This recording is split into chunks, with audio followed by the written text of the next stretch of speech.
Now we can begin. So welcome to our webinar. It's part of our Global Slovakia series. Today's webinar is called Spring in the Slavic World, and we're going to be exploring some of the pre-Christian traditions of our ancestors, the predecessors that lived on this geographic space, the ancient Slavs. We are descendants of these people, and the various rites and rituals they used to call in spring and to aid with the transition psychologically, individually and also collectively from winter into spring. Once again, we're very honored to have our special guest, Peter Weleslaw Kuzmishin. He's a Slavic mythology expert. He's truly knowledgeable on this topic. He's written multiple books. They have become bestsellers in Slovakia. He's currently in the process of writing yet another book. I believe your fifth book, Peter, but you will correct us if I cited the number incorrectly. And we're hoping that his books will also be translated into English soon so that they can be accessible to a wider audience, so beyond Slovakia. As you will see when Peter takes over, the knowledge is not based just from the acquisition of information from books, but it's really embodied. He truly lives the spirituality of our ancestors, the pre-Christian way, the native faith. And that is why his information and the wisdom he shares with us is so special. He's also the founder of the Sacred Grove of the Native Faith in Slovakia. So he is consciously passing on this knowledge to anyone that is interested in taking part in some of these rituals and the ways of our ancestors. As per Global Slovakia, most of you guys actually joining on this call know us from Global Slovakia. We're a non-for-profit. We share Slovakia with the world. We do this through communicating information. We also write books. We're right now in the process of writing our fifth book. If you want to learn more about our organization, if you don't already know us, I suggest following us on Facebook or going to www.globalslovakia.com, and that's where you can learn about our books and also order them on Amazon if you're interested. Part of our initiative is also Global Slovakia Academy. If we could go to the next slide, Gabby, please. Where we produce various courses that allow you to connect with the history and culture of our region. In this case, it's Slovakia specific. We have one that is called Easter in Slovakia, and it's exploring the endearing traditions, controversial customs, and iconic foods that Slovaks have and enact during the Easter period. What's really interesting about this course, if you do follow our work, you know about Gabriella and I. In this course, Gabby comes up with her wonderful skill set of being actually chef. She's very passionate about food, and she's very passionate about communicating the food from our region and also the history behind it. And in this course, you actually cook alongside Dr. Gabriella, recreating some of these iconic and very traditional and ancient dishes in your own home. So if you're into food and if you're into cooking and you want to be guided in the process of recreating Slovak Easter delights or Slavic Easter delights, then I suggest purchasing this course. It's right now 20% off with the code Easter. Again, we will be providing links in the chat and also in a follow-up email.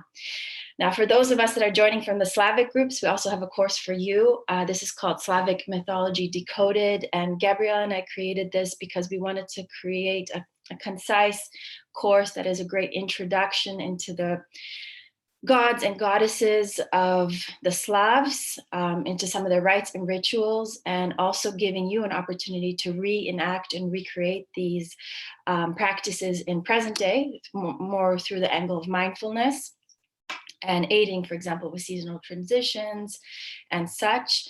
If you click on the link, which we'll be providing, that is probably the best overview of the course. You'll see exactly what's contained. There's also lots of hours of webinars that we've had with Weleslaw also uploaded into that, so great information there.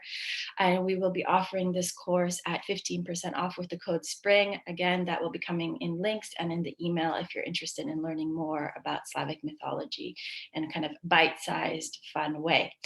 Now, Gabby, I'm going to hand it over to you for some general rules, and then we're going to take it off with Weleslaw. We're very excited for your lecture. Thank you once again for your time and your generosity with it, with Global Slovakia. Thank you. So hello to everyone from me as well. It's wonderful to welcome all these different people from different countries and to connect at this special time of the year. So some basic rules. If you happen to unmute yourself during the course of the event, we would really appreciate if you can mute yourself back on so that we don't have any background noises disrupting the flow of the presentation. This event will be led by Weleslaw, as Zuzana already said, who will be presenting his wealth of information in Slovak, and I'll be translating it for you into English so that you know what to expect. And right now, I give the floor to you, Weleslaw, and we can begin. If you can, môžete sa tak. Áno, pekne vítam.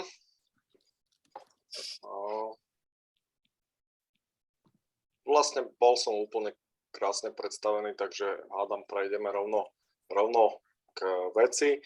Dnes vám poviem niečo o pôvodnej viere Slovanov, tak ako ju pravdepodobne vzývali naši dávni predkovia, a to konkrétne sa zameriame na blížiace sa obdobie konca zimy, príchodu jarnej rovnodennosti a teda príchodu samotnej jary a obradov spojených s týmto obdobím.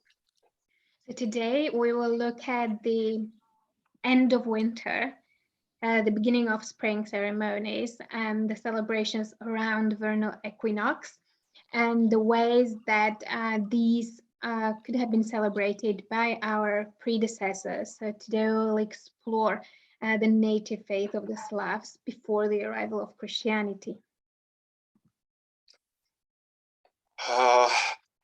Pravda, že príchod tohto obdobia sa vlastne začal už s rodom nového slnka, o čom sme si hovorili naposledy, v podobe Božiča koliadu počas zimného slnovratu, čím sa vlastne u našich predkov začal nový rok. So you might be surprised, but we will not begin with spring equinox, but we'll actually backtrack a little bit so we can appreciate the context of these rituals and celebrations, because in the lives of our ancestors, the spring, the new year began on winter solstice. We discussed this with Weleslaw on another webinar. So if you would like to know more, you can find it in the course. And this is when the baby god Koliada was born and the sun was born, and this was the beginning of the year for them. No napriek zrodeniu nového slnka, pravda, že v nasledujúcom období ani naši predkovia ešte nepociťovali vlastne úplne príchod nejakého nového obdobia. Stále bola zima, u nás je ešte stále zima, ale vlastne pomaličky sa toto obdobie láme a prvé náznaky, že obdobie zimy a chladu sa končí, začíname vnímať v období fašiangov, ktoré sa pôvodne v časoch Veľkej Moravy skôr nazývali masopustom alebo tak nejako, alebo maselnicami.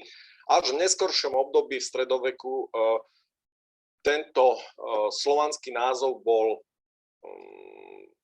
ako keby viac sa začal používať nemecký názov, a to fašiangy.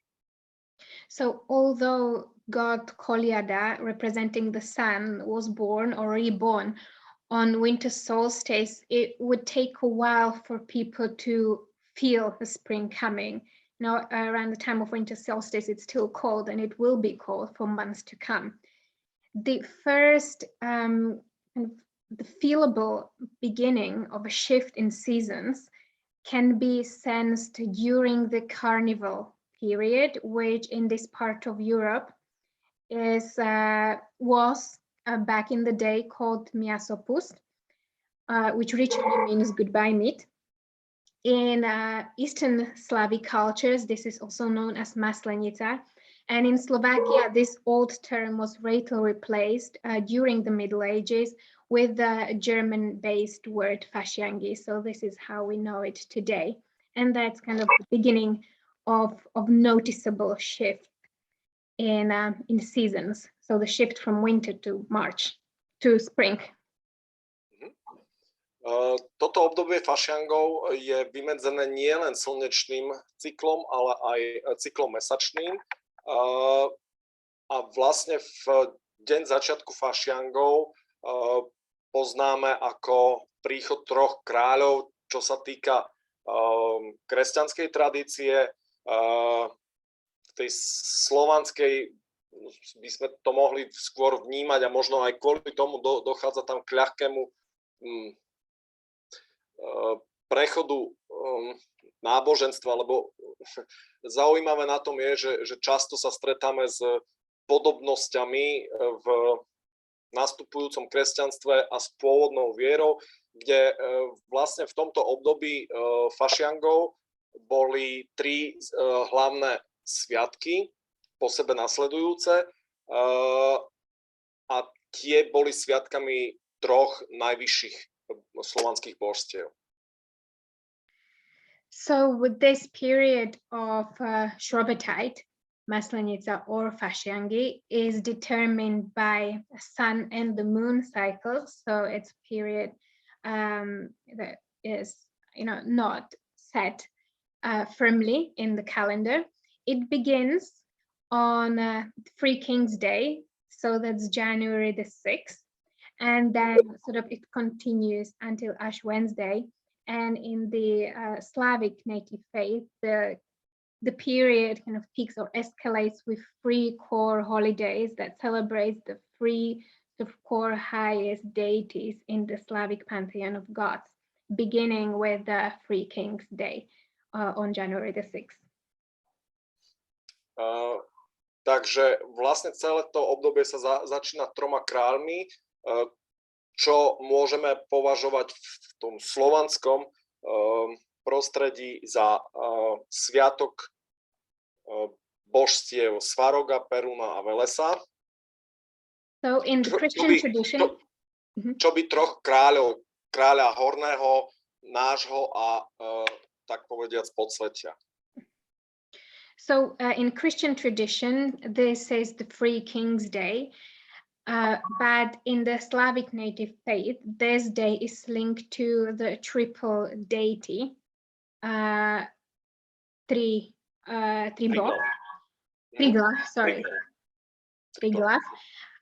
So God with that's a composite of three deities, as we can see in the picture here. So we can see the connection and sort of continuation of that tradition into Christianity when those three deities were replaced with the three kings. So in the Slavic native faith, these could be perceived as kings too. They were the kings of the three worlds, of the world of the gods, our world, of the people, of the living creatures, and the underworld. Yep. Takže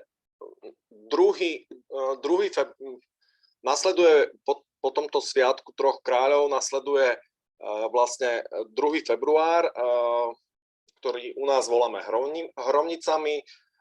Ten sa v zásade zachoval úplne dokonale. Vlastne tam nebola žiadna zmena ani v rámci kresťanstva.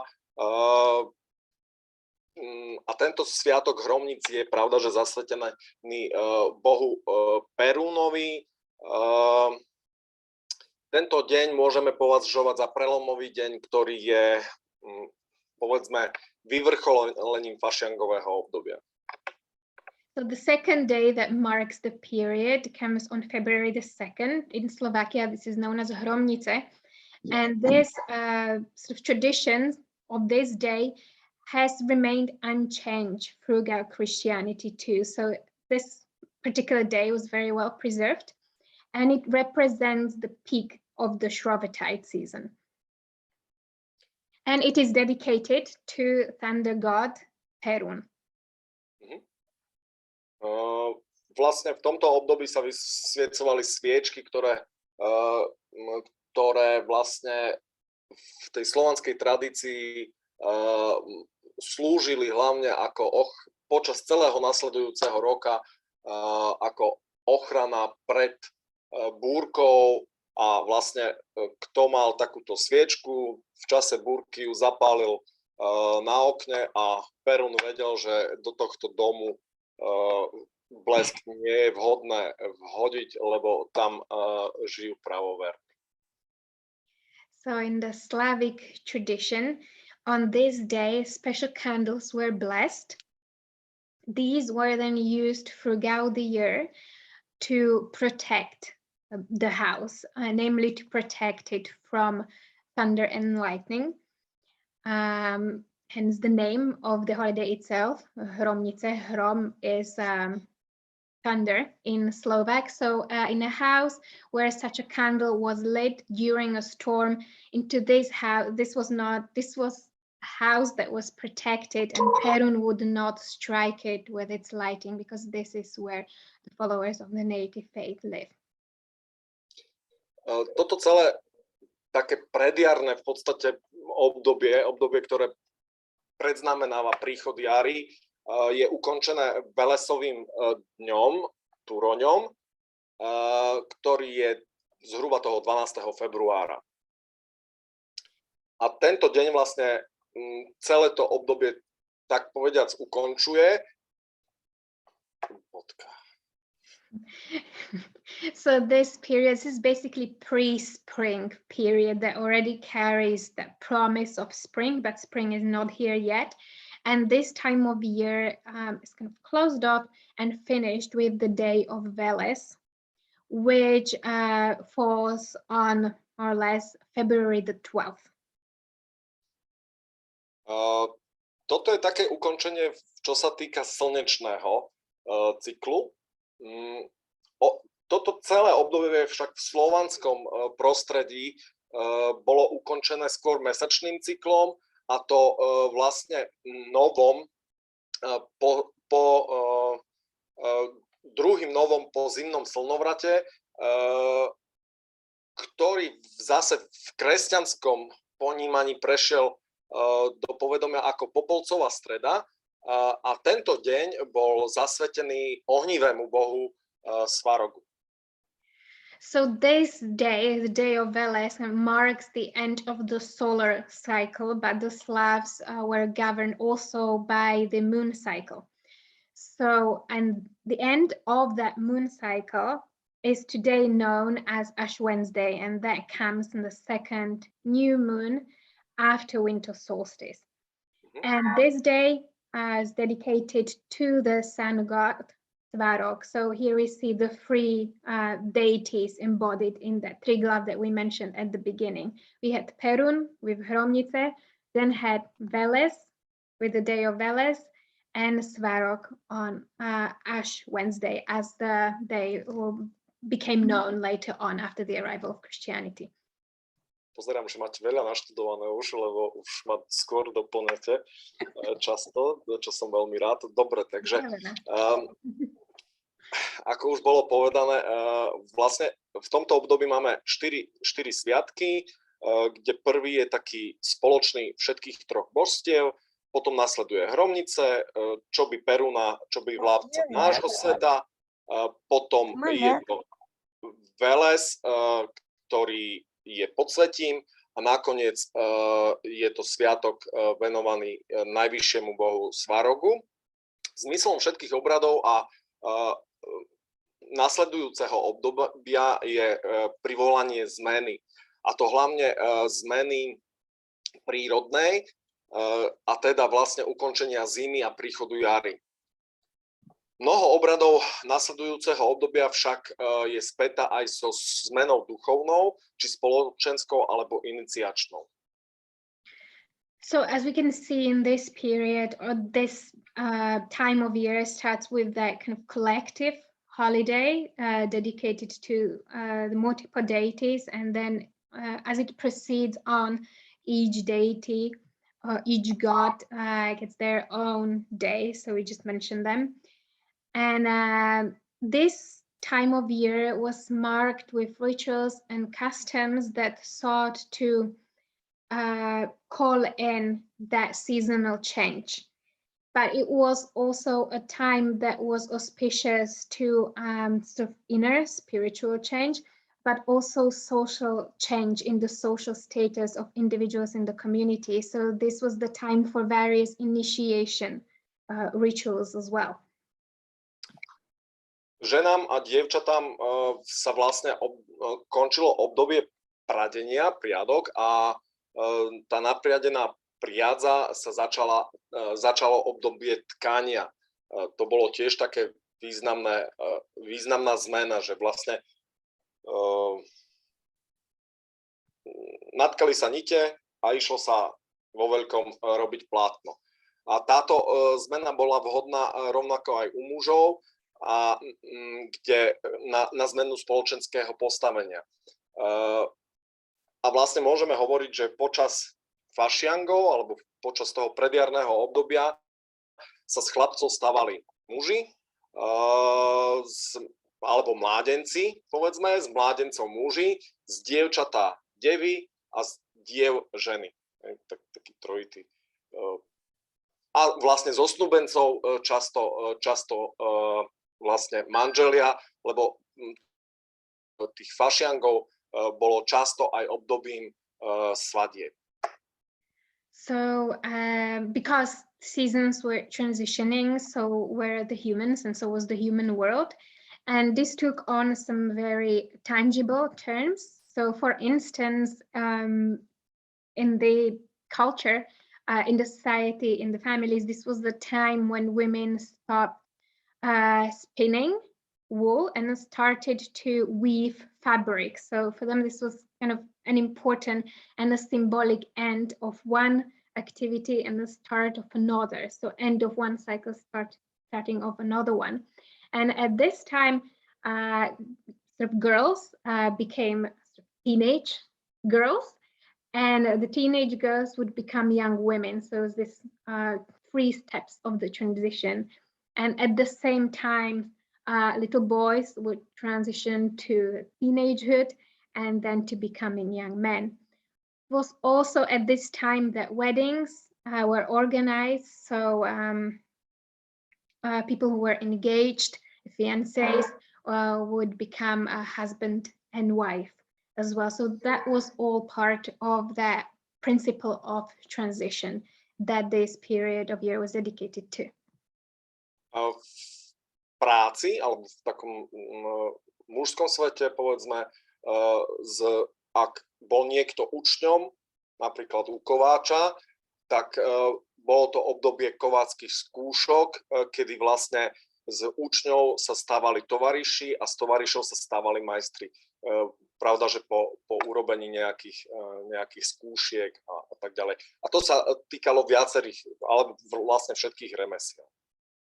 So this period of transition and change also affected the work and professional life of our predecessors, because this is when apprentices kind of advanced in their careers to the position of tovarish or journeyman, an equivalent in English, which is the stage in their professional life where they would hit the road in order to collect experiences and to gain some exposure.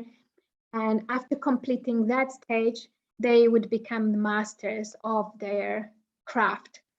So again, we see those 3 steps of the transition, and this would affect pretty much all these kind of occupations to do with crafts. Okay.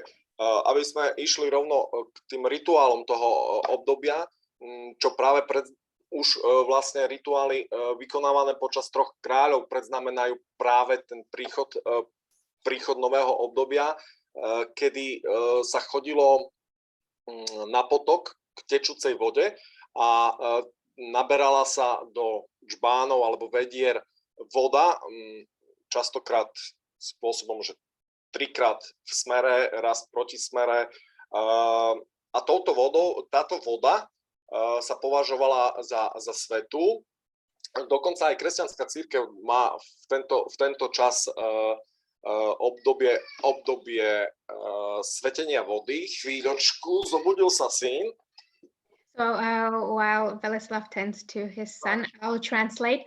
So now we'll move to talk more in terms of the concrete rituals that take and once took place on these days. So at the beginning of the Shravitite season, there is the Free King's Day, or the holiday of the free-headed god. And this is when water was blessed in rivers, in streams, in creeks.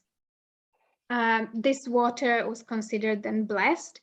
The procedure of sort of gathering the water in buckets was determined as well. So you would take two, you would fill it up twice,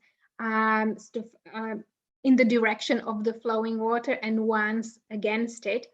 And this custom of blessing the water was then carried over into Christianity, because Christians on this day of 6th January bless the holy water in churches.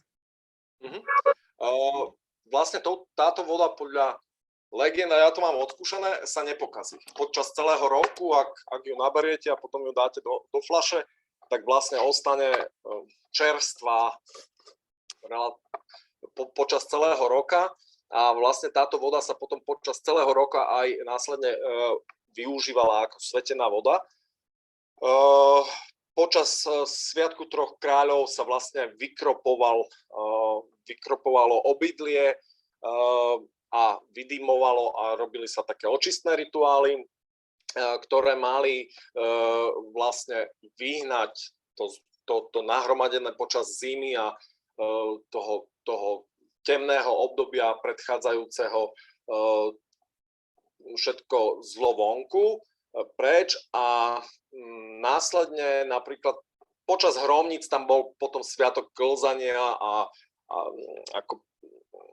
ale potom bolo podstatné obrady, ktoré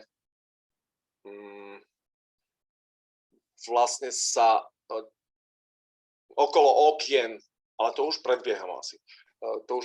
Yeah, preložím.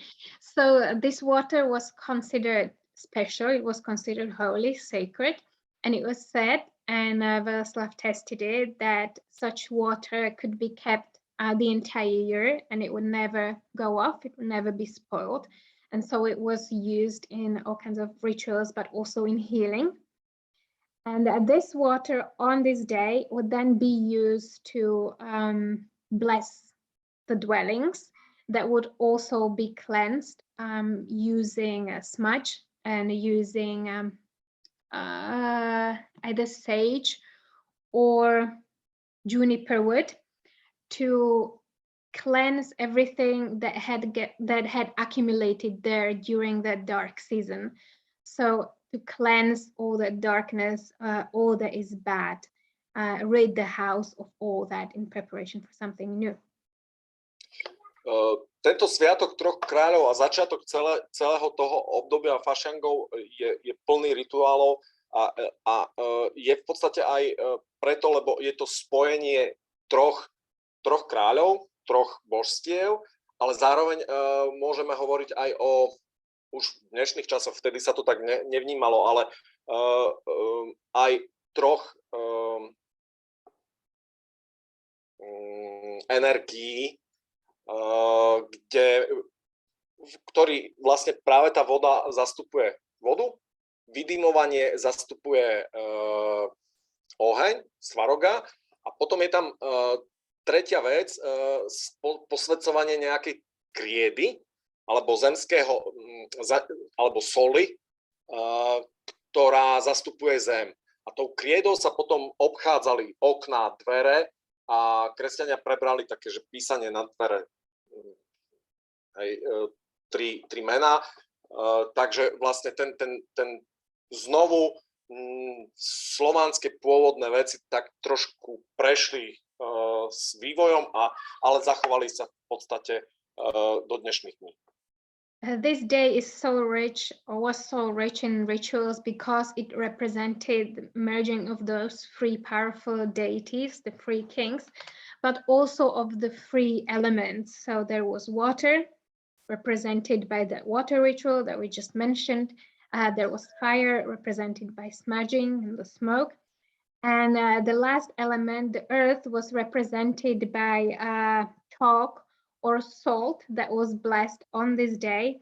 and that was then used to mark the windows of dwellings and the doorways.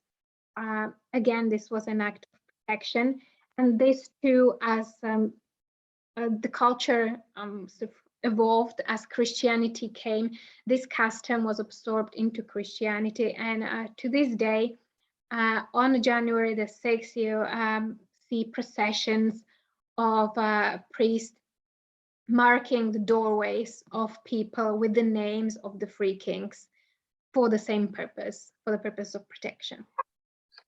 Vlastne taká čarodejná krieda mala slúžiť práve pri rôznych rituáloch tomu, aby v podstate niečo podobné, alebo obsypávanie solou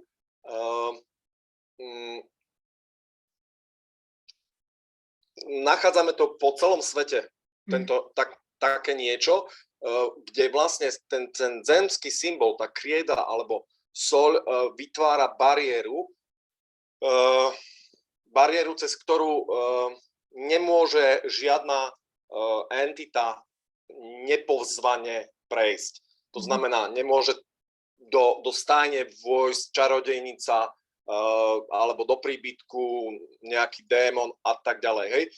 To sa využíva bežne po celom svete, niečo také, že nakreslíte okolo seba kruh a robíte magický rituál, a keď sa brány otvoria a je vlastne nátlak bytostí z okolia, tak vlastne ste v bezpečí, lebo ste obkolesení práve tou kriedou, ale keby tam bola niekde trhlina, tak to nemusí dopadnúť dobre. So we find this custom of creating a barrier, essentially either using a chalk, drawing a circle around the house or around the stable, or using salt for the same purpose, so drawing protective barrier around the house across the world.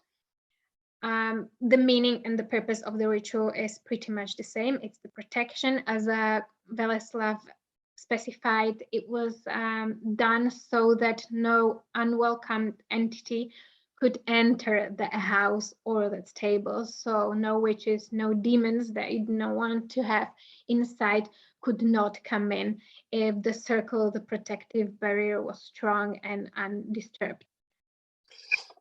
Dobre, aby sme sa posunuli ďalej, spomínali sme hromnice. Počas hromníc boli tam rituály spojené so šmýkaním sa po ľade, to bol taká zábavná časť.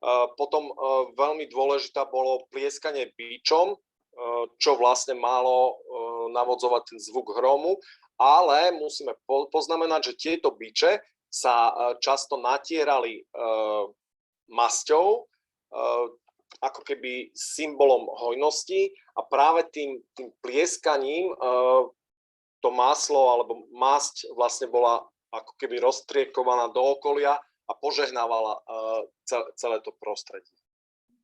So hromnice on the 2nd of February, or Parents' Day, come with its own rituals.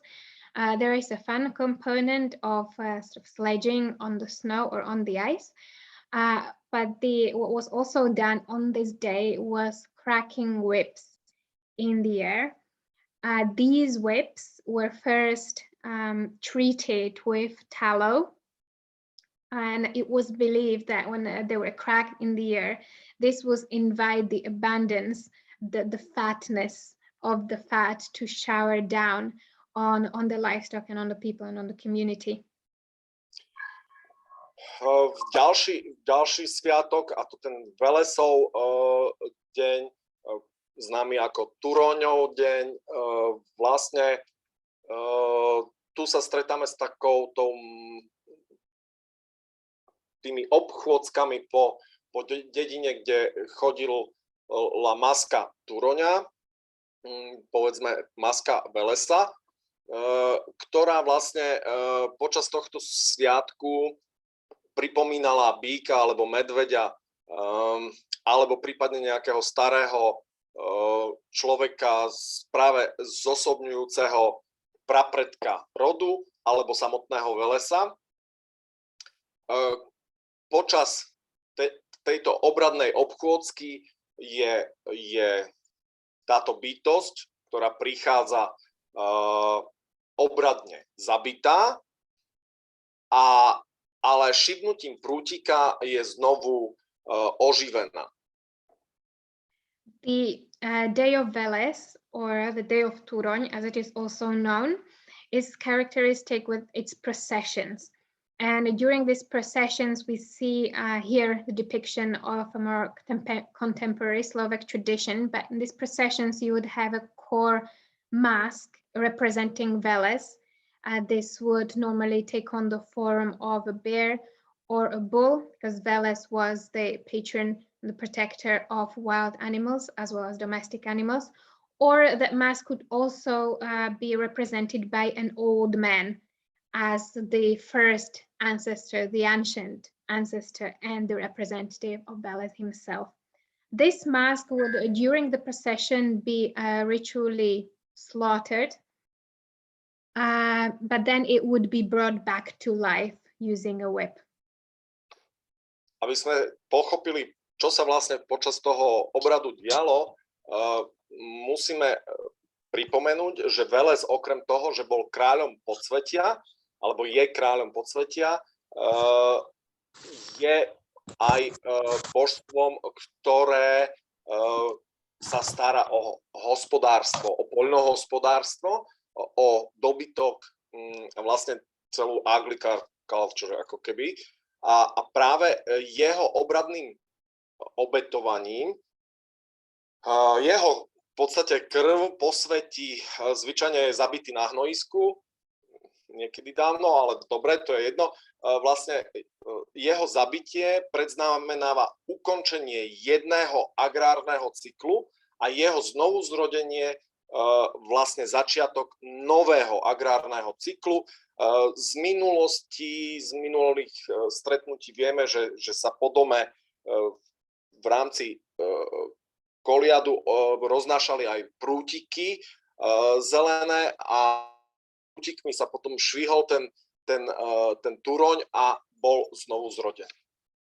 So to appreciate this ritual that involved turoň, the mask representing Veles, I need to understand that god Veles was the deity of agriculture, pretty much. So he was the protector of animals, but he also took care of all the agricultural processes. So sacrificing him, so represented by the mask, represented an end of one agricultural cycle and the start of another.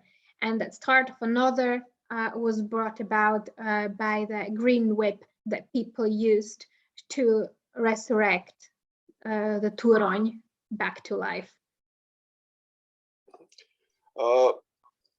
Po tomto dni sa vlastne začínajú prvé práce okolo hospodárstva, a to či už oprava náradia, ale zároveň aj orezávanie viniča, orezávanie ovocných stromov, čiže už sa začínajú také prvé hospodárske práce, ale stále to ešte nie je také plné nasadenie a tento čas je ešte stále časom, kedy je možnosť, alebo potom v tomto čase možnosť ako keby porozímať nad svojím životom a nad tým, čo chceme dosiahnuť a kam chceme ísť, lebo čo chvíľa príde jar a vtedy sa to všetko začne a vlastne budeme sa musieť tvrdo pracovať a pracovať ďalej. So this day sort of marked the beginning of first work around the house and around the field. So activities such as mending farm equipment or trimming fruit trees or vine could take place after this day, but it was not that full-on spring activity yet, because this time was still within that period that was dedicated to, and that was an opportunity for people to ponder at their lives, to reflect on their lives, on what has been and where they want to go to, what they want to achieve. So this was a precious time that was still relatively silent and that was used for that. vlastne momentálne žijeme práve to obdobie, lebo posledná vec, ktorá bola v podstate nedávno, bol práve ten sviatok Svaroga, kedy sa obradne hasili ohne v domácnosti, uhasilo sa ohnisko, celé sa vyčistilo a obradne sa znovu zapálilo. Oheň, pravda, že v minulosti v domácnosti horol počas celého roka. Hej. To si tiež treba uvedomiť. Takže vlastne starý oheň bol uhasený a zapálil sa na novo nový. So right now we find ourselves in that period. Last week we had Ash Wednesday or Svarog's Day, which kind of marks that period of contemplation. And on this day in the past, fires were extinguished inside.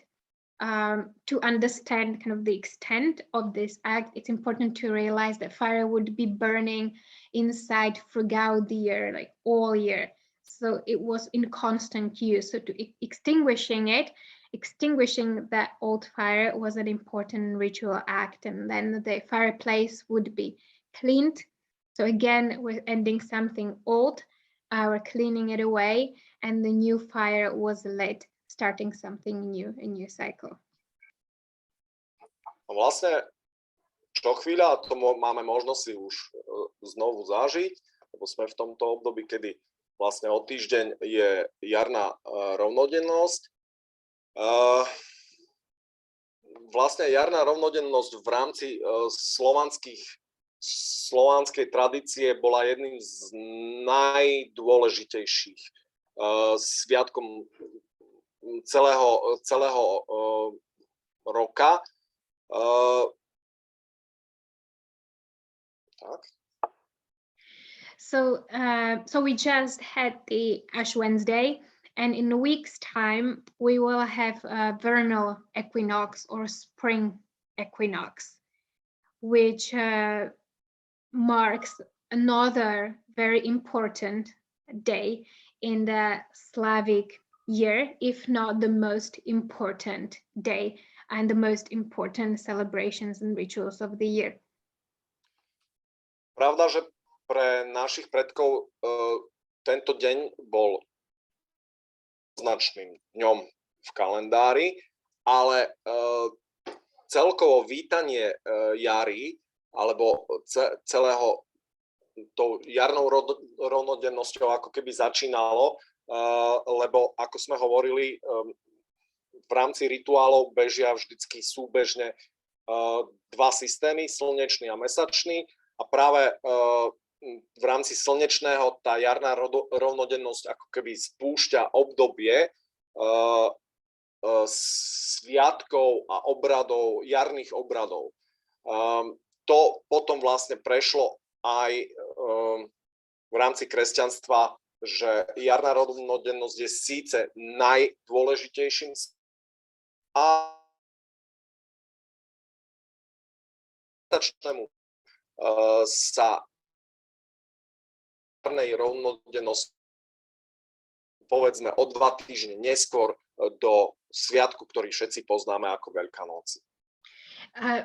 Weleslaw, môžete zopakovať túto poslednú časť, lebo ste sa nám prerušili.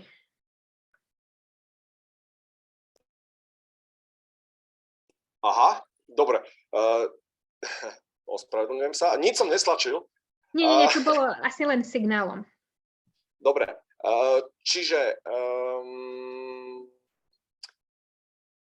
jarná rovnodennosť, čo by sviatok ako jeden deň je jedným z tých najdôležitejších dní celého pohanského roka, avšak týmto dňom v podstate začína obdobie jarných obradov a to je spôsobené tým, že jarná rovnodennosť je dňom slnečného cyklu, ale v tomto období treba vnímať aj obdobie mesačného cyklu, čo sa týka rituálov, a to je práve v rámci novu a splnu nasledujúcich po jarnej rovnodennosti, ad 1, a ad 2 vlastne sila tohto prvého dňa jarnej rovnodennosti vlastne v rámci kresťanskej tradície znovu prešla do dňa, ktorý poznáme ako Veľká noc, ale môžeme predpokladať, že tam také sviatočné obdobie bolo dlhšie, nejaké 2 týždňa. Počas neho sa diali rôzne sviatky. So vernal equinox, it's that one day, which is the most important day of the pagan spiritual and calendar year. After that day officially marks the beginning of spring and the beginning of all the spring ceremonies and rituals. As Weleslaw mentioned earlier, the Slavic sort of spiritual culture and tradition simultaneously worked with solar and moon cycles. So the spring equinox is part of that solar cycle, but at the same time, there were these moon cycles running that were part of the festivities. And although vernal equinox is just one day, it's very possible that the celebrations and festivities around it lasted several days, up to 2 weeks. The power of this day and the meaning of this day was again carried over into Christianity when it arrived in this geographical space, and the spring equinox festivities were transformed into what we know today as Easter.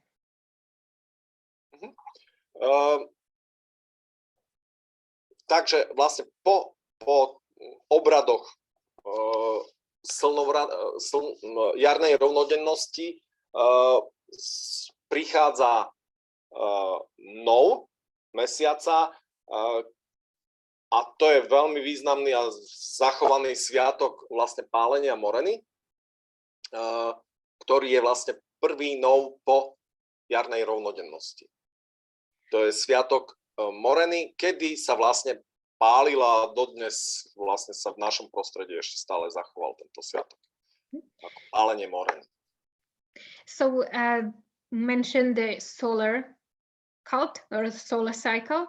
After spring equinox, the first new moon after spring equinox is devoted to a custom and a tradition that is still alive in Slovakia as well as elsewhere in the Slavic world, and that's the burning of goddess Morena, she's the goddess of winter.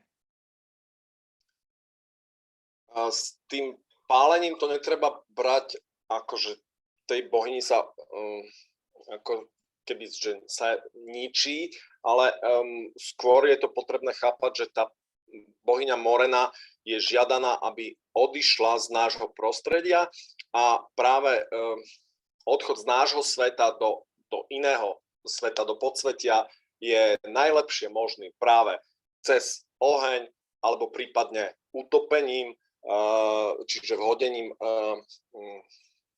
moreny, bábiky, alebo vlastne, neviem, čo to je vlastne, ako sa to povie. No. Effigy. The morena effigy. Ale ako celá tá slamená bábika odetá do odevu vlastne je upálená a obradne vhodená do rieky, kde vlastne odchádza.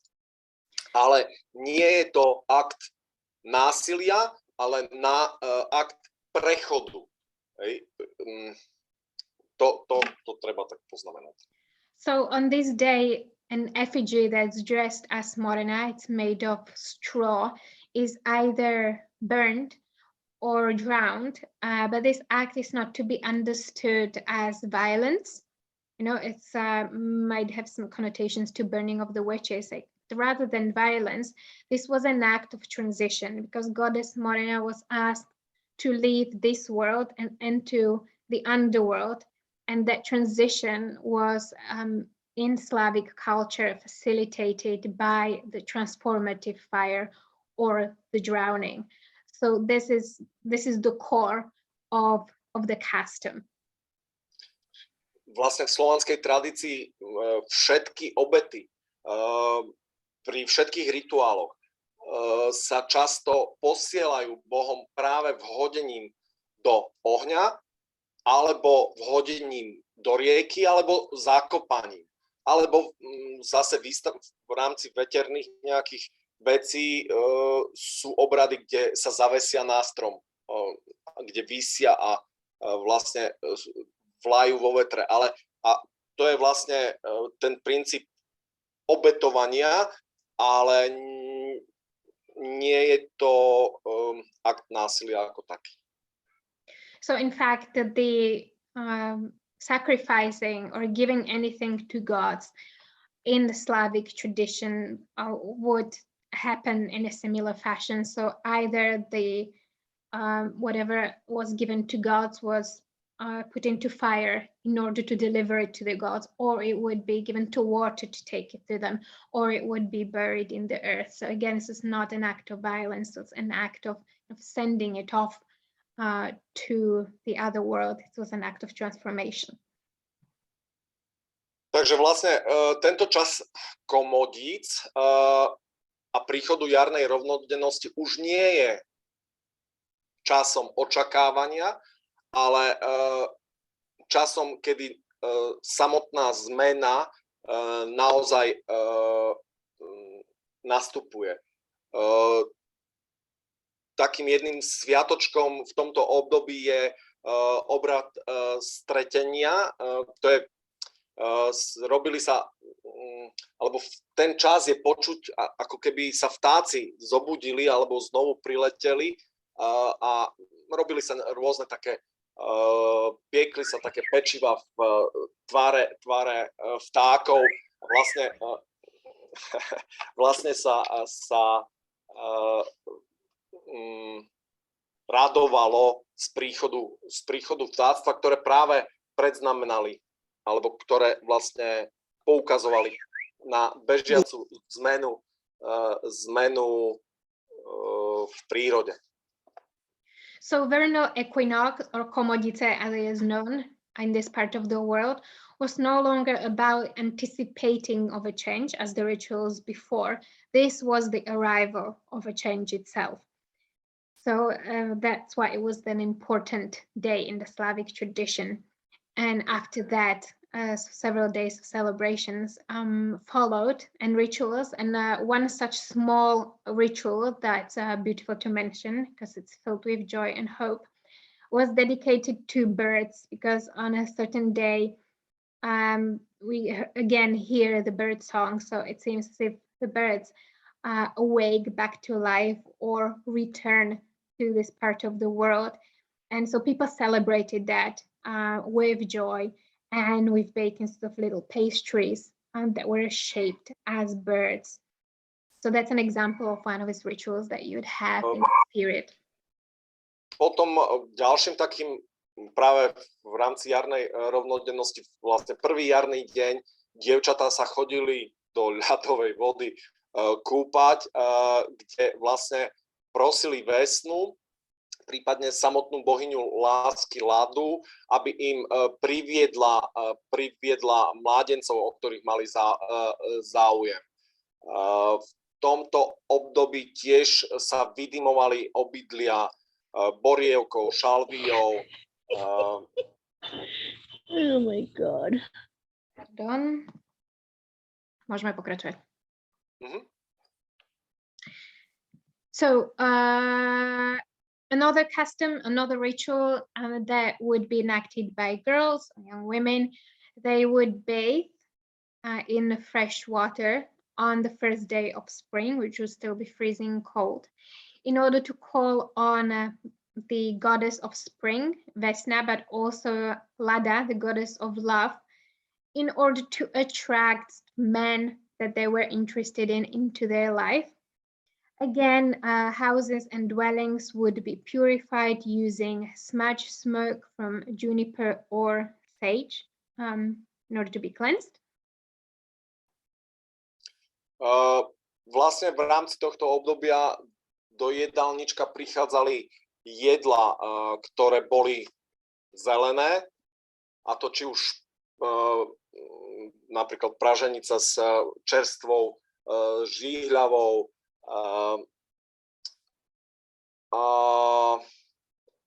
špenát, alebo jedlo z takého čerstvo vyklíčeného jačmeňa zahusteného múkou. V to obdobie sa aj mútilo maslo, ktoré bolo posvätné, malo liečivé, tradovalo sa, že má liečivé vlastnosti a gazda v prvé dni, keď vlastne obchádzal hospodárstvo alebo tak vlastne práve týmto posveteným maslom si natieral ruky, aby ho počas celého roka neboleli. The arrival of spring would be noticeable also on daily menu because people would start introducing the fresh plants into their cooking. So commonly things like scrambled eggs with nettle would be eaten. There would be spinach or anything else that was sprouting in nature at this time. People would also prepare a special dish from sprouting barley. Around spring equinox, as part of the spring festivities, batter was churned, and it was believed that such batter had healing properties, so it would be kept for healing and not just for consumption. And the farmers, during those first days of engaging in spring work around their household or in the fields, would rub their hands with such batter, believing that this would stop their hands from burning or from getting blisters. Vlastne toto obdobie je časom, kedy sa začali vyzdobovať kraslice, čo by základný symbol tohto obdobia. Začala sa práve pripravovať tá bábika morená a vlastne po tej jarnej rovnodennosti prichádza taký týždeň na prípravu, dva, na prípravu všetkých tých sviatkov, takých slávnostnejších vecí. So a week or two after vernal equinox is dedicated to preparations for the festivities with which the spring period, spring ceremonies escalated. So this is when eggs would be painted. We know those as kraslice, for instance, and also other kinds of sort of preparation work would be conducted in order for the house and the family to be ready for those like real big festive celebrations of the season. Takže keď prišiel deň novu, počas ktorého bol nov, tak sa zobrala tá morena a vlastne celá obec zvyčajne sa zgrupila a vynášali túto morenu von z obce, kde ju za obcov buď hodili do potoka, alebo ju upálili, niekedy aj jedno, aj druhé. A vlastne tento sviatok sa v plnej kráse zachoval až do dnešných dní. Pôvodne sa nazýval provoda, kde sa vlastne prechádzalo tou obcov a previedlo sa ako keby všetko to, tá morená sa previedla na druhú stranu. Tam bol ešte jeden dôležitý obrad, ale to za chvíľku. So, and then came the first new moon after vernal equinox, which is when the entire village gathered to take out the effigy of Morena, which we already spoke about. So that was taken out of the village and either burned or drowned or both to ritually part with winter. This is a custom that's preserved until today. Back in the day, it was called provoda, as the morena, the effigy, was literally taken from one side onto the other. So from one world departed into another. V Svetoháji sa zvyčajne vykonával obrad očisty, kedy sa zobralo vajíčko a vlastne sa gúľalo okolo celého tela do kolečka a to vajíčko malo prevziať vlastne tú zlú energiu, chorobu, zlé myšlienky práve dovnútra tohto vajca, ktoré si potom každý z toho svetohája spolu s tou morenou niesol tam, kde bola upálená a keď sa vhodila morena do potoka, tak vlastne potom tie vajíčka sa za ňou hádzali, čo vlastne malo zabezpečiť odnesenie všetkého toho zla na druhú stranu. Cleansing ritual preceded this morena burning or drowning. It took place in sacred groves where people would come and an egg would be rolled all over their body by a priest, and this egg, symbol of spring and new beginnings, egg was believed to absorb all the negative thoughts, illnesses, all the negativity that you want to get rid of inside it. And everybody then took their own egg that was used to suck up negativity from them. And these eggs would be thrown into Morena or into the river after her to again let it go in this act of ritual. A vlastne tento sviatok, tento deň sa vlastne volá aj preto smrtná nedeľa, lebo je práve zasvetená smrti a ukončeniu všetkého. Today in Slovakia, this custom is part of the Passion Sunday, and that's what it's called in English, but in Slovak it's called Smrtná nedeľa, so it's the death Sunday, and it's a day that's dedicated, it's devoted to death, or goddess Morena that represented it. No, a vlastne potom prišiel spln a v rámci toho splnu sa vlastne v rámci toho jarného cyklu nastalo oslavné obdobie, ktoré sa vlastne zachovalo čoby Veľká noc, kde vlastne išlo o už ani nie tak o obrady, ktoré mali zabezpečiť dobrú úrodu, ochranu a tak ďalej, ale mala to byť slávnosť. A vlastne aj v rámci kresťanskej tradície je takto vnímaný tento deň, ktorý sa volá Veľká noc, ale v tom východnejšom prostredí Veľký deň, Velikden.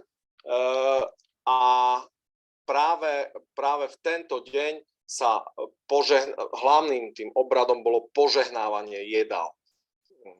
Pôjdeme tam ešte. So after the new moon comes the full moon, which is the escalation of spring festivities.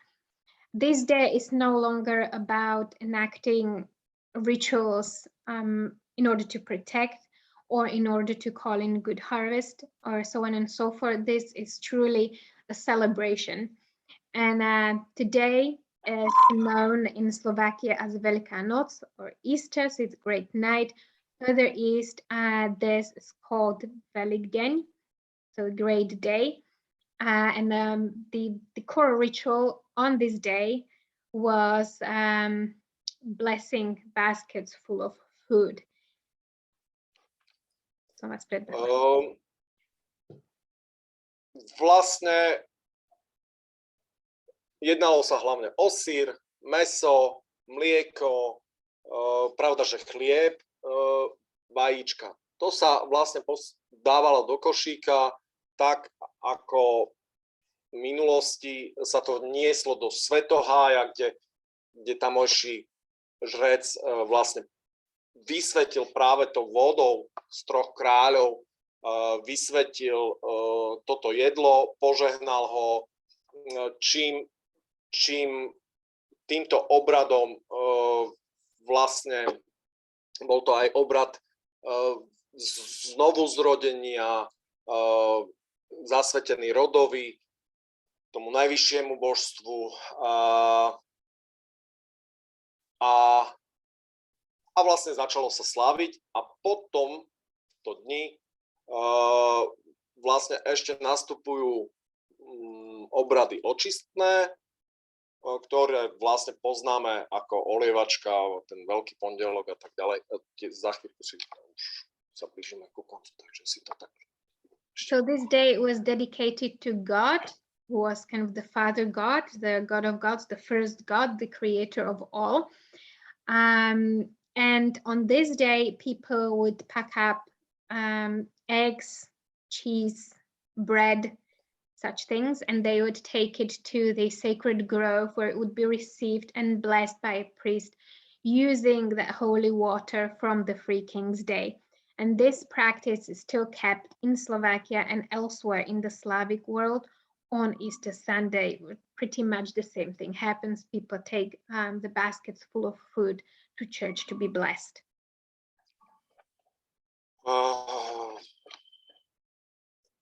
No, a vlastne niekedy tá tradícia umývania sa, ktorú sme spomenuli aj, že ženy alebo dievčatá chodili na potok sa kúpať a žiadať si mládencov, tak zároveň znovu tá voda je prinášaná po tejto veľkej oslave, po veľkom dni, prinášaná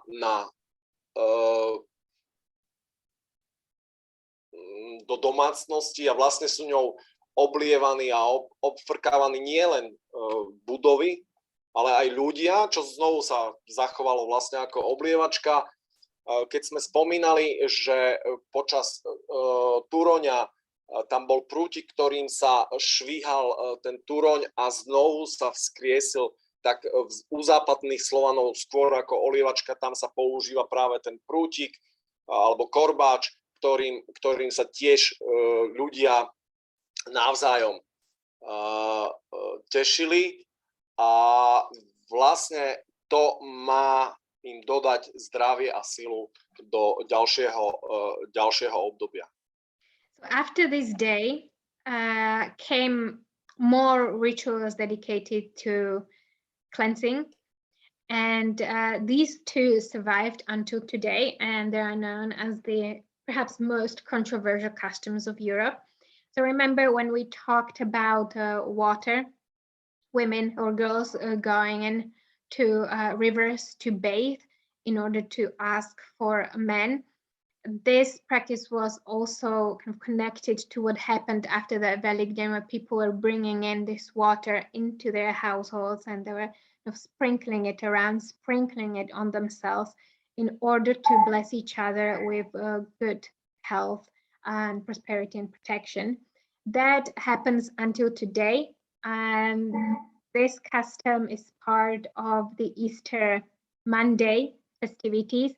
In the Western Slavic world, instead of sort of boys or men dousing women with water, the water is replaced by a willow whip, with which the women and the girls are whipped lightly, again in order to bring beauty and health and prosperity to them. So this is a custom that's taken from those days that preceded Christianity by many centuries.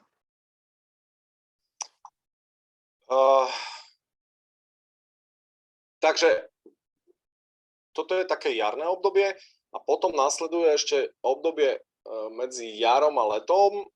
O tom si možno povieme viac na budúce, ale sú tam základné ďalšie také dôležité sviatky, ktoré ešte by som zaradil skrátke do tohto obdobia, lebo vlastne po Veľkej noci alebo po Veľkom dni nastáva čas, kedy sa vyháňal statok už na pašu, a to či kravy alebo ovce, vlastne zo stajní sa ich vyháňalo vonku na pašu.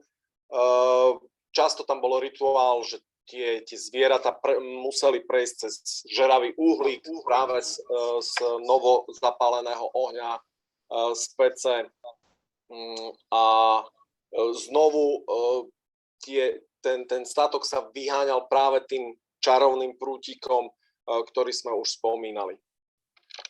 So that willow whip that or a whip that we mentioned several times today is part of the Easter celebrations, Easter Monday customs today, but it's also used beyond these few days when cattle and livestock are taken or are traditionally taken out to pasture from where they resided during winter. And it was these sort of fresh first spring whips that were used to sort of get it out there, again, sort of blessing them with health and protection. There are all kinds of other customs that surrounded this important moment in agricultural life of our predecessors, such as the livestock having to step over a coal from a sacred fire and so on and so forth, again, in order to be protected and in order to be blessed and in order for there to be abundance in the months to come.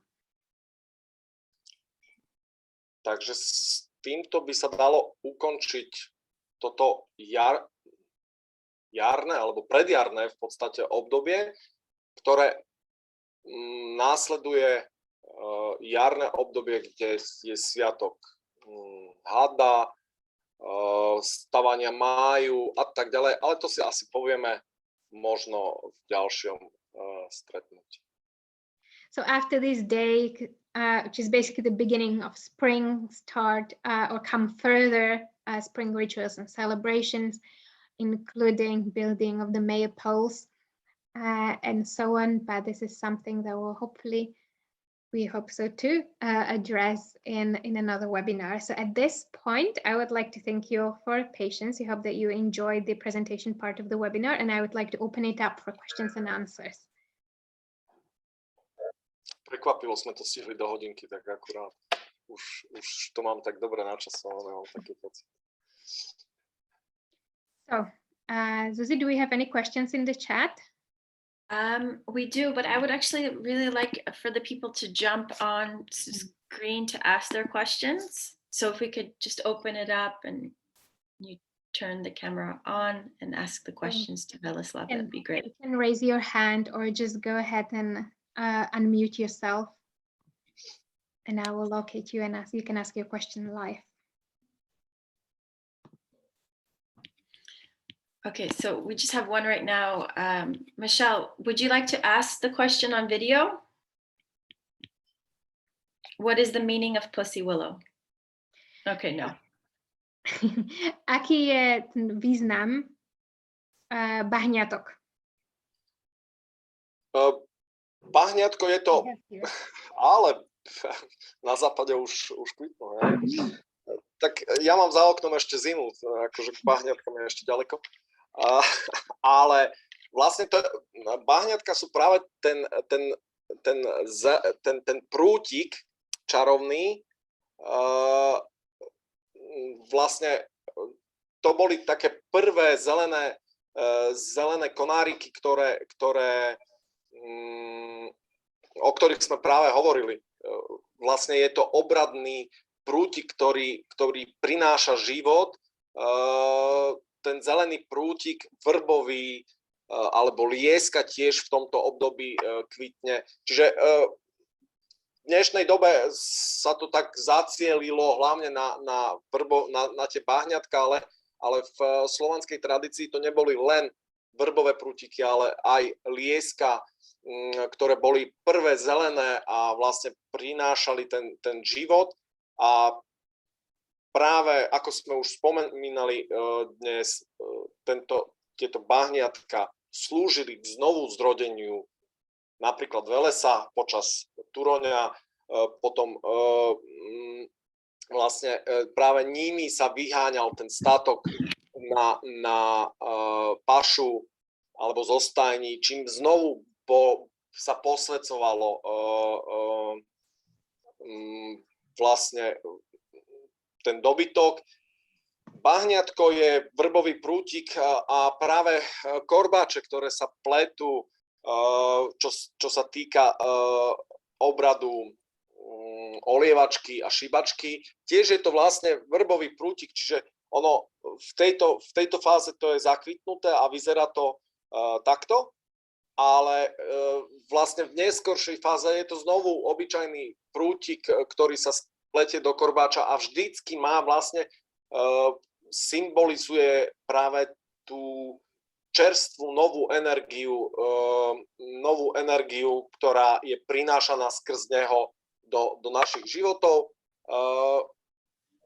Môžeme ešte spomenúť, že vlastne, ak sme hovorili pri Svarogovi, že zapaľuje sa nový oheň, často práve nový oheň sa zapaľuje aj pálením minuloročných konárikov, minuloročných bahniatok, lebo v podstate, keď prinesiete nové bahniatko, nový prútik, čarovný prútik do domácnosti, tak ten starý vlastne spálite. Čiže neviem, či som dobre odpovedal. Okay, výborne. I'll try to convey most of the information. Pussy willow, which we have here, is a willow rod, essentially. Willow is one of the first trees that springs back to life in Slovakia or in the Slavic world after winter. And whenever today we mention the whips, so the whips that were used to resurrect Veles on Veles Day, the whips that were used to get the cattle out into the fields after Easter, the whips that are used during Easter for the whipping ritual, those are the same rods, the same whips. It's the pussy willow, which is sort of a custom and tradition today, but in the past this could have been also a hazel rod. So everything that was like new and already alive and in season at the time, because this symbolized the new life, the new energy. So using this kind of magic wand, you were transmitting that energy into whatever was being whipped or touched with it. And this was then, this is pussy willow in bloom, but later on when this goes, it becomes a rod again, and this was whipped into those willow whips that are used on Easter Monday. And ešte niečo sme tam povedali však? Vlastne sme povedali o tom, že keď ten čarovný prútik je vnesený znovu do domácnosti ako bahniatko, tak samozrejme, že v domácnosti zvyčajne boli oltáre alebo oltáriky, za ktoré sa tieto bahniatka vlastne potom odkladali a boli tam počas celého roku v podstate. A keď sa vnieslo nové, tak to staré sa práve pri obrade turíc, svaroga zapaľovania nového ohňa vlastne pálilo. So these were not, it's a symbol of life, and these were kind of considered magic objects. You can think of it as a magic wand. People were bringing it inside at this time of the year, and they decorated their house and their home shrines and altars with it, where it would remain throughout the year. So when the fresh pussy willow or hazel rods were brought in, the old ones, as the symbol of the old, would be taken and would be burned on the Svarog day in that sacred fire. So you are getting rid of the old magic wand and bringing in the new one. So, a vlastne tým je zabezpečený znovu celý cyklus, čarodejný cyklus. So this kind of maintains that cycle, the continuation of the cycle of life. So the meaning behind the pussy willow is deep and rich, and indeed it appears on many instances during the pre-Easter and Easter celebrations. So, and I can see we have questions here and raised hands. So David Chaika, go ahead. Betty Lou Chico will speak. Since this is the time that we're in, and this is the situation we're in, is there any way that this spring equinox celebration or rituals can be adapted for the situation in Ukraine? Čakal som... It's wonderful that you asked that question because we actually discussed it just before the webinar. So beautiful answer is coming.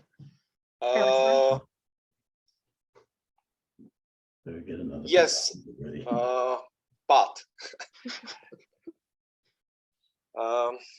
ten obrad tým vajíčkom počas pálenia moreny vlastne môže byť využitý aj na to, že spolu s morenou sa budeme pri obradoch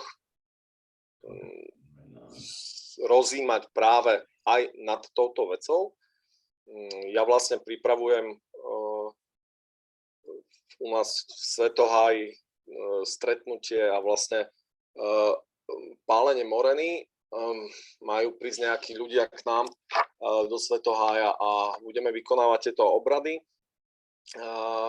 A v rámci týchto obradov áno, pokúsime sa aj my rozímať nad tým, že do jedného vajíčka sa posnažíme nasmerovať práve symbolicky práve to, aby sme zahnali tú vojnu a to, čo sa aktuálne deje. Problémom však je, že toto obdobie, ktoré ukončuje jeden cyklus, a to je práve to vychádzanie hadov, o ktorom som hovoril, že budeme rozprávať na budúce, je príchod Jarila, božstva, mladého božstva mocného, ale práve božstva vojny. Čiže je to znovu také jar, okrem začiatku poľnohospodárstva je často aj obdobím vojny a to, čo sa deje, Slovania si nikdy nedajú povedať, vždycky sa kúšu medzi sebou. So, yes, the ritual that we mentioned, the burning of the Morena effigy and the using the egg to absorb the negativity, that can be done also for this occasion. And Weleslaw will conduct the ritual in his sacred grove with more people, wherein they will kind of try to direct that negative energy of the war into the egg to suck it all up. But so this is the end of one cycle, and it starts something new. What's not discussed as often as the beginning of spring and new season is the fact that spring was also a season of wars, because after this comes a different god, Yarilo, who is also connected with the wars. So it's all part of this complex cycle that we can't predict but we have to count on, so that may come afterwards. And as Weleslaw said, it's a shame and it's sad that we Slavs still have not learned not to war with one another. But yes, in an answer, it's like yes, but there is also this caveat, so that's something to take into consideration. Thank you. Slava Ukrajiny. Thank you. And we have another question here, Cheryl.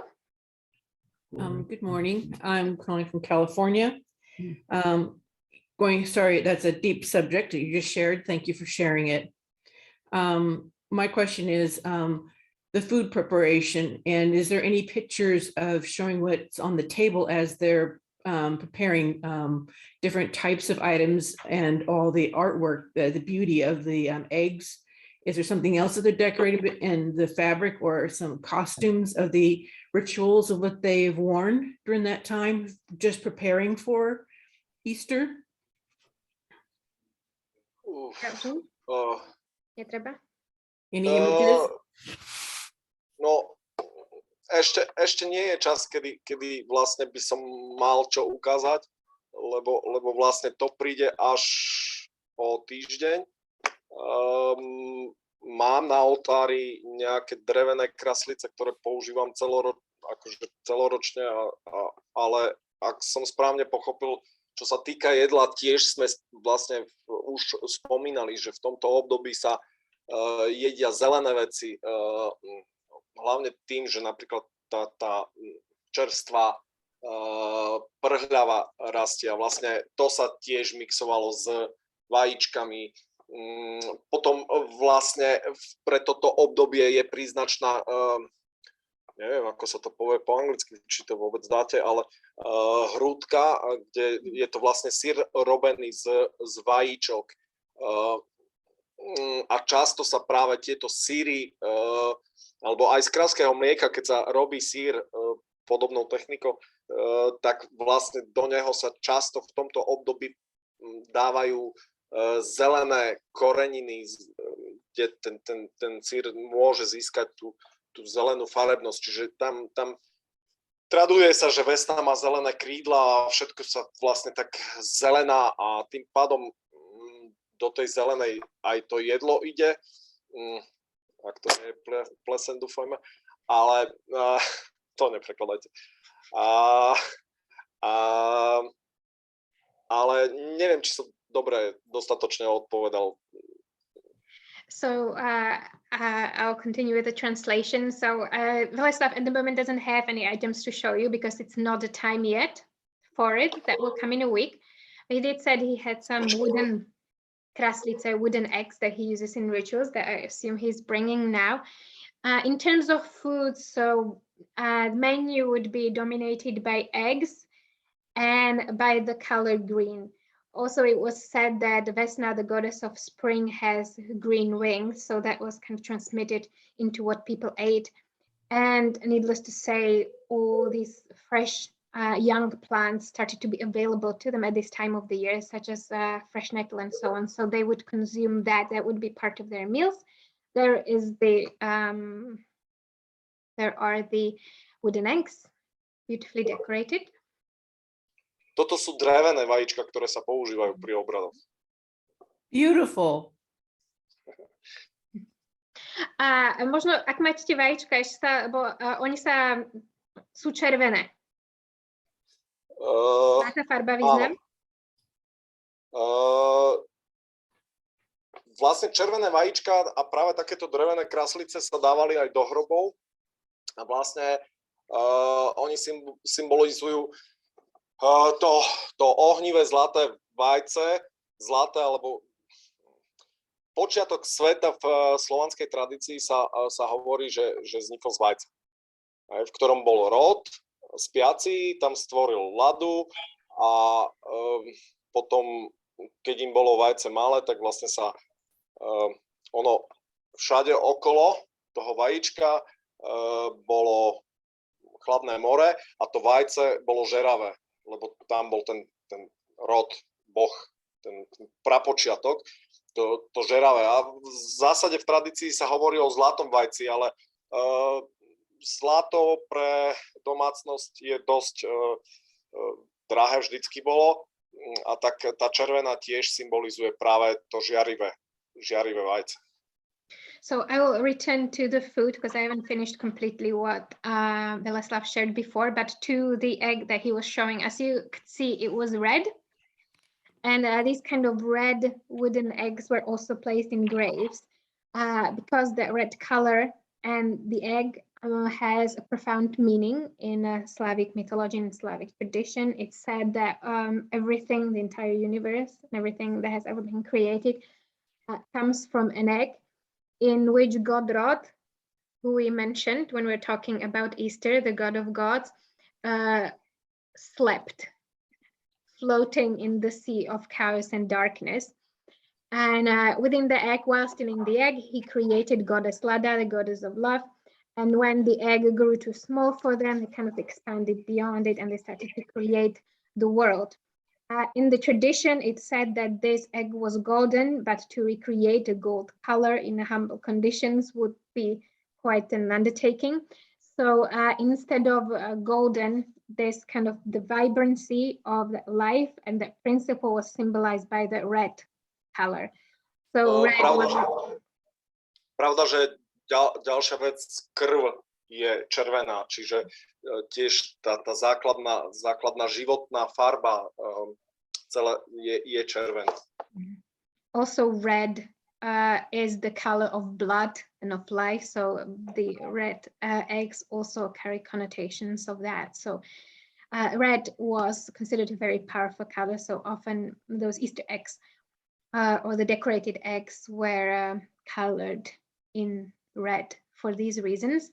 And I will return back to food. So we mentioned the nettles, eggs that would be eaten, ceremonial breads were baked, and there was this specialty that we can still see in Eastern Slovakia. It's this special kind of cheese. Let me just, so this cheese is made from a lot of eggs. It's kind of put into this cheese ball. It's called sirek.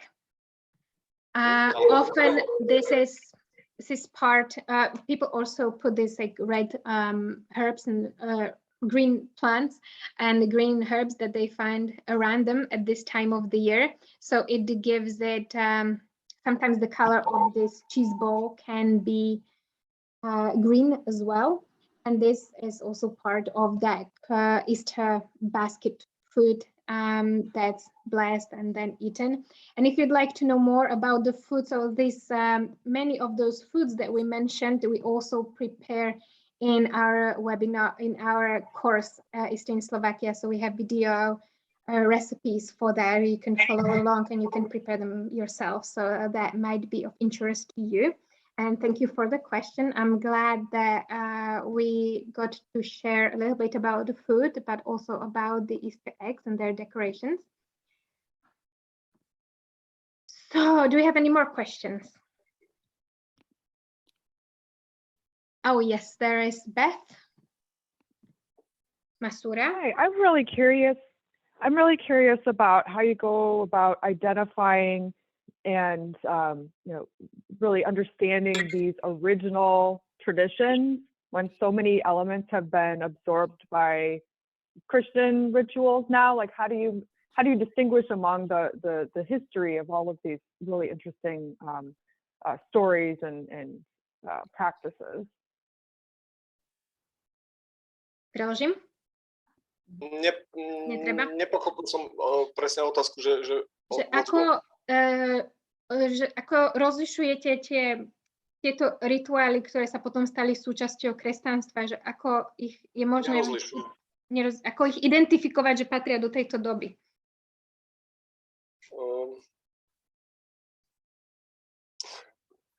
Ako by som to povedal, nerozlišujem a nie je to ani potrebné hľadať a deliť to, že či patria do tejto doby alebo do minulej, že či to je presne tento rituál. A to sme aj na minulom stretnutí vlastne spomínali, že nie je podstatné, že či to je kresťanský rituál, či to je moslimský rituál. Dôležité je rituály vykonávať, lebo práve ich vykonávaním je udržiavaný ten kolobeh života a potom veci idú lepšie. Keď tie rituály nie sú vykonávané, tak to spe zvyčajne nejde to tak dobre jednoducho. A práve rituály tu máme od toho, aby nám pomáhali. A v zásade nie je až také nutné rozlišovať, či to je slovanský alebo kresťanský alebo keltský zvyk, lebo v podstate všetky rituály vychádzajú z jedného prameňa. A nech sa na to budeme pozerať hoci ako optikou, vždy to je niečo, čo človeku má pomôcť. So, Beth, if you haven't seen our previous webinars with Weleslaw, we would recommend checking them out because it's very unique and a beautiful sort of philosophy and perspective on these things, where he basically says that he's not interested himself in pinpointing those rituals or customs in history or assigning them to certain cultures, whether it was Christian or Slavic or Celtic. Because ultimately all these customs and traditions are shared by all of us. They come from one source, and we are here rather than to categorize them and theorize about them. We're here to do them and to enact them, because this helps to keep the cycle of life going, and this means that life itself can flow better when those rituals and ceremonies are performed by us. So that's our responsibility. Yes, Suzy. A vlastne ešte ako v podstate dobrá otázka, veľmi dobrá otázka.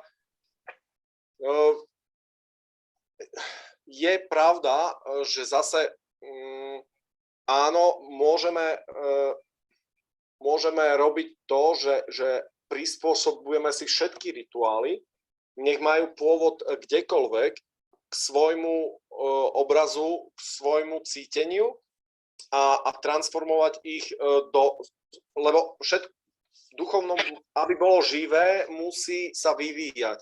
A aby sa vyvíjalo, tak je možné, v dnešnom svete je možné preberať aj rituály z iných náboženstiev a učiť sa a využívať ich a transformovať ich, ja hovorím, že prezliesť do slovanského šatu, čo sa vlastne dialo počas vývoja ľudstva vždycky.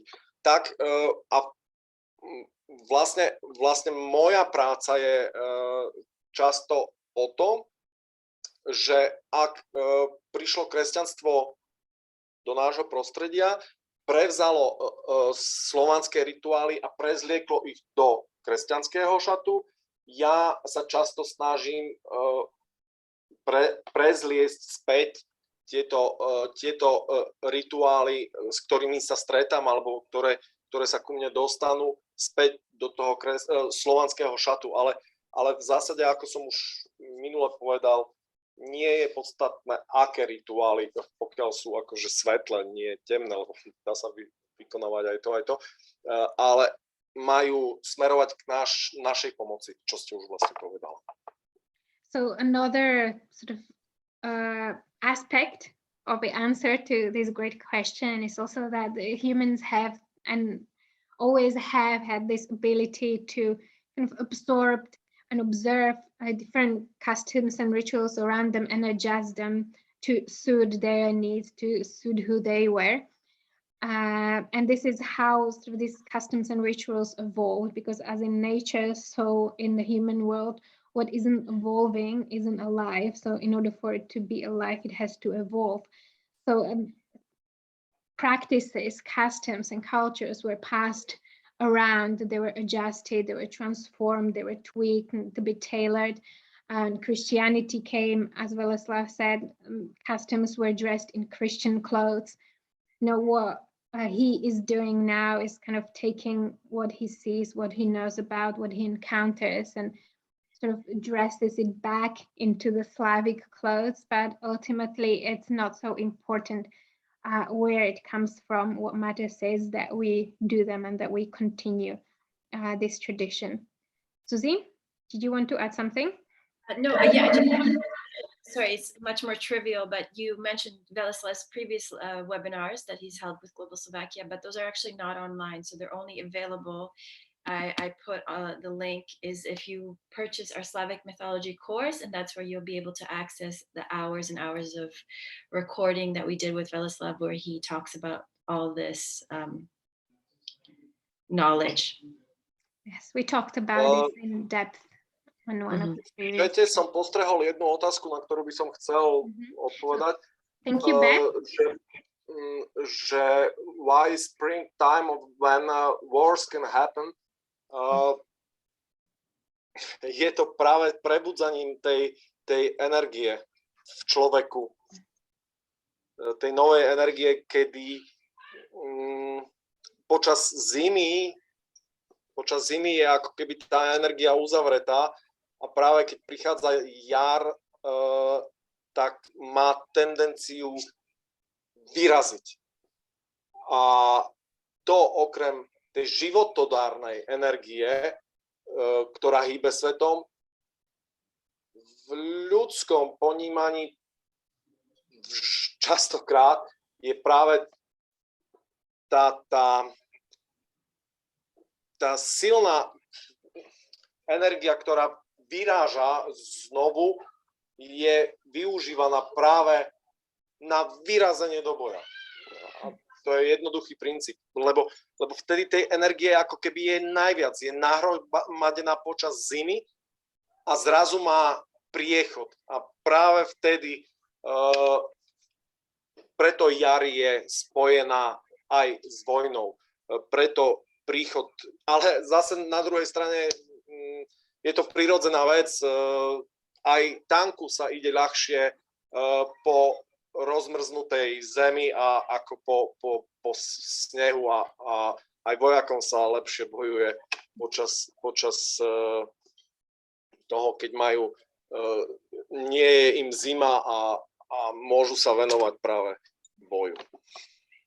So this was an answer to a question, why is spring associated with wars? So Weleslaw said that all the energy that was accumulated and dormant during winter kind of springs forth into life in almost an explosive fashion. And so it's a powerful, it's strong energy that, and the side effect of that could be of using that to propel war, to propel that movement.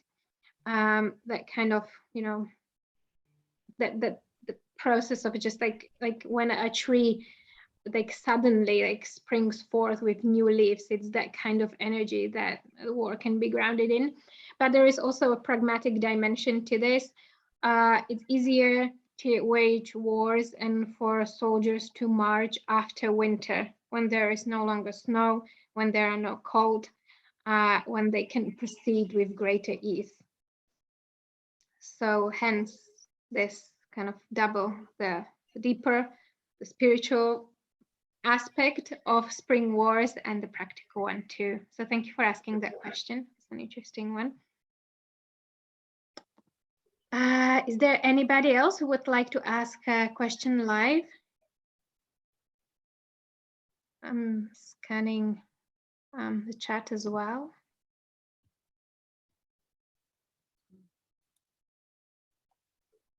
So this is a good question. Do you feel we have actually been through 2 years of dark winter, so even more explosive this spring? Zdá sa vám, že sme práve prešli cez tie dva roky zimy? Preto taká explozívna jar?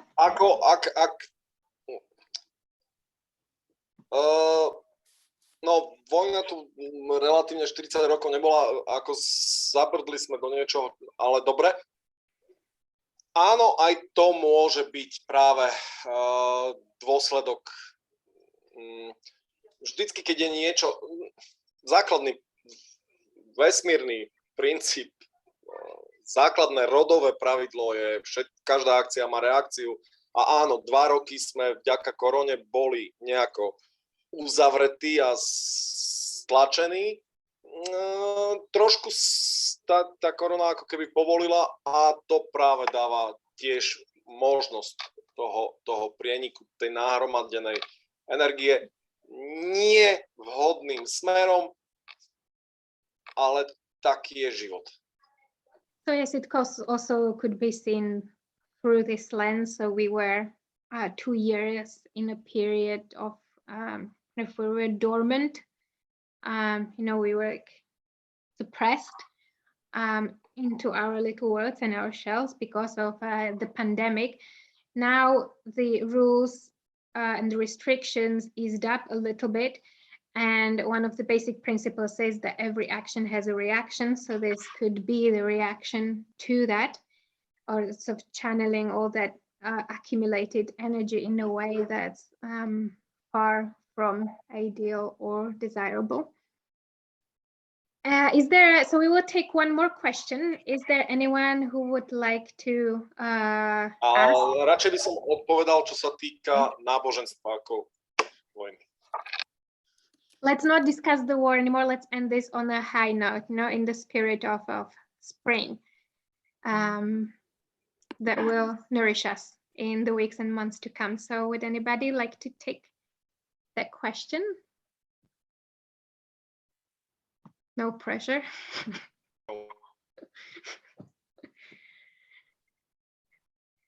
Okay, so if there is nobody, Weleslaw, je tu ešte niečo, čo by ste chceli na záver povedať? Oh, I have a question. Oh, you do? Okay, Dorothy.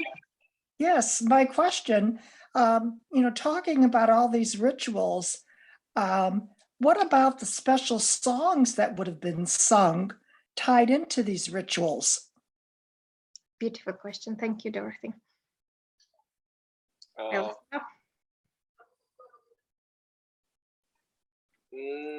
No,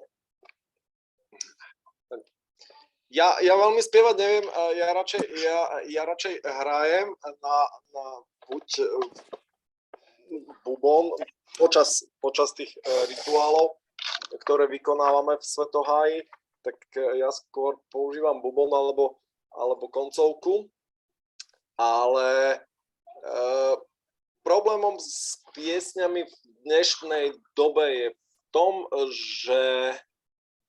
že nie veľmi zachovali sa skôr len ľudové piesne, hej, kde tam ja som sa neodvážil ešte zatiaľ ísť do skúmania piesní a vytvárania nejakých ortodoxných piesní používaných pri rituáloch. Áno,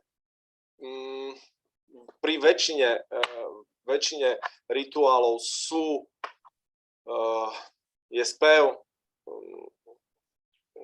a hudba úzko súvisí s rituálmi, ale poviem úprimne, ja veľa piesní ako takých nepoznám, skôr recitujeme nejaké rituálne frázy, ale tým, že nemám v okruhu speváčku alebo niekoho, kto by vytvoril nejaké takéto piesne a zatiaľ som sa nepustil dobrý nápad možno hľadať takéto piesne, ale na to ja moc nemám odvahu. So Weleslaw hasn't braved into the world of the Slavic ritual songs yet, because as I said, there is an issue, as with anything to do with Slavs. They were not really writing things down. So we had little written material that survived. And what we do have are folk songs. And of course, we find their themes and motives that would have come from the older era. But he hasn't kind of ventured into collecting those ritual songs. But of course, there would be music, there would be songs that would accompany the rituals, and he himself will treat us to. Thank you.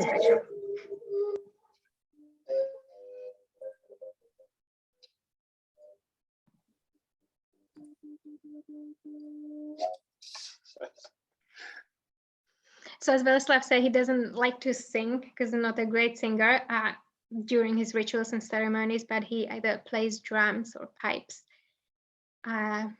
just like here.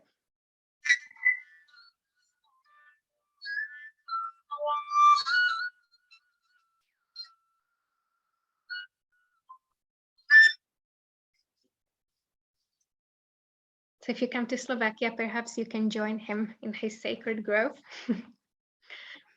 for a ceremony. So thank you for that. And Susie, I think we're ready to close up. Yeah, that's right. Okay, so thank you. Tam, Yeah, Holly.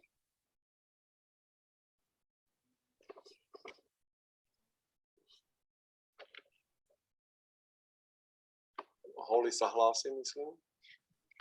Okay, we'll take one more. I'm sorry. Go ahead, Holly. This is your special treat too. Last question. While Weleslaw is answering it, I just want to mention that these free webinars are possible thanks in part to your donations. So I've been putting that link throughout this webinar, and if you would like to support us, just click on the PayPal link and donate. If not, that's fine too, but we really appreciate your support. So thank you. Holly? Okay, so I know US kind of takes holidays to the extreme. So a lot of cultural holidays we celebrate in the US, like St. Patrick's Day or Cinco de Mayo, involve alcohol. And I'm curious if springtime is like this, all those celebrations, what is the role of alcohol in Slovakia traditions? I didn't expect that. Thank you, Holly. Perfektná otázka. No.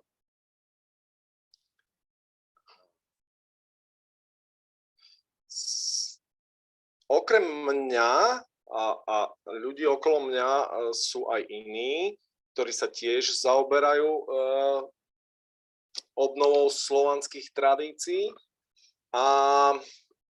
A sú na to rôzne názory. Niektorí to duchovne berú tak, že vylúčujú alkohol z obradov a zo slávností.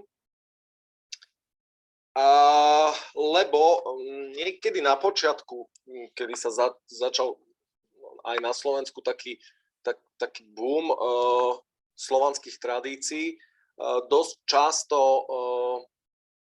také stretnutia na týchto obradoch často boli príliš presýtené alkoholom a tak vlastne dochádzalo potom časom, ľudia sa zameriavali viac na duchovno a ten alkohol ako keby vytlačajú. Ale v rámci väčšiny obradov je istý prípitok. Zvyčajne je robený medovinou, takže istý druh alkoholu tam ostáva a keďže niektoré tradičné obrady potom následovne vlastne pokračujú, dá sa povedať, po obradoch, pokračuje slávnosť.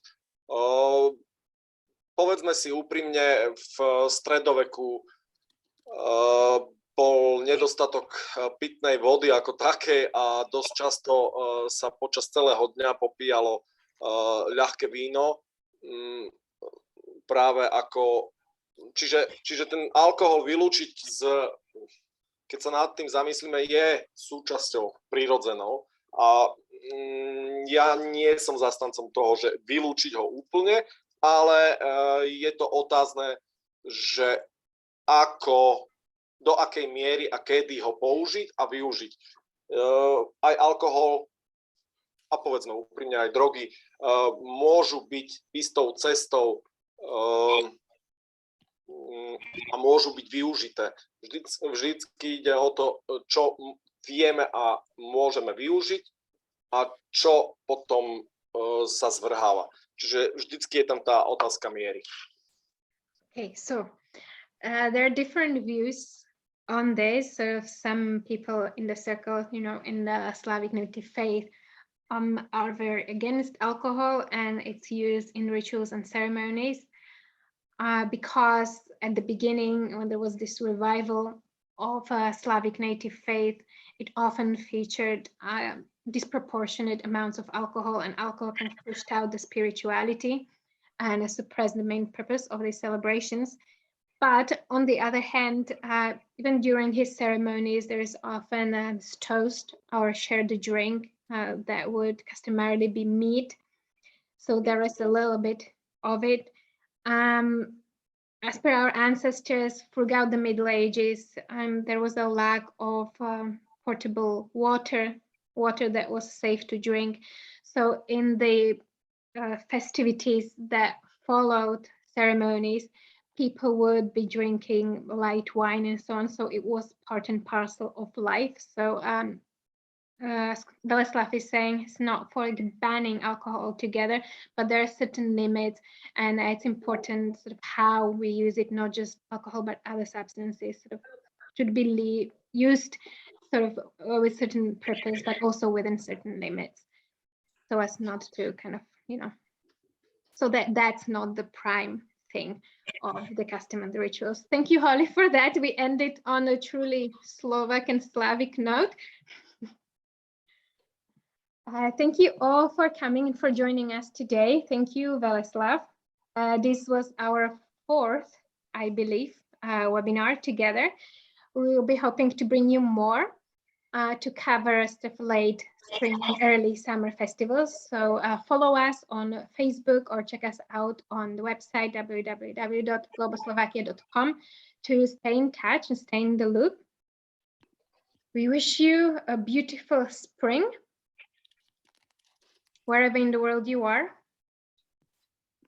Do the customs and traditions with a pure heart. We all need them at this point in history. And we look forward to seeing you again soon on one of our future events. We run those webinars regularly, so just keep an eye on events and invitations from us. Thank you, Weleslaw, again. It was another amazing. Veľmi rado sa stalo. Ak by náhodou ešte niekto mal nejaké otázky, ako vždy mi môže písať na weleslaw@gmail.com a kľudne po anglicky, trošku viem po anglicky, ale aby to bolo také plynulejšie, tak to robíme takto.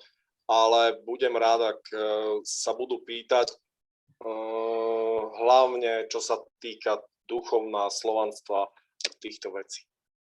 Budem rád a budem odpovedať. As always, in the follow-up email to this webinar, there will be links to our courses, but also a contact at Weleslaw. If you have any further questions regarding Slavic native faith and rituals in particular, don't hesitate to reach out to him. He'll be very happy to answer any queries that you may have. Go straight to the source. Thank you very much. Have a wonderful rest of a Sunday. Thank you. And enjoy. Thank you. Spring. Do widzenia. Do widzenia. Thank you. Yeah.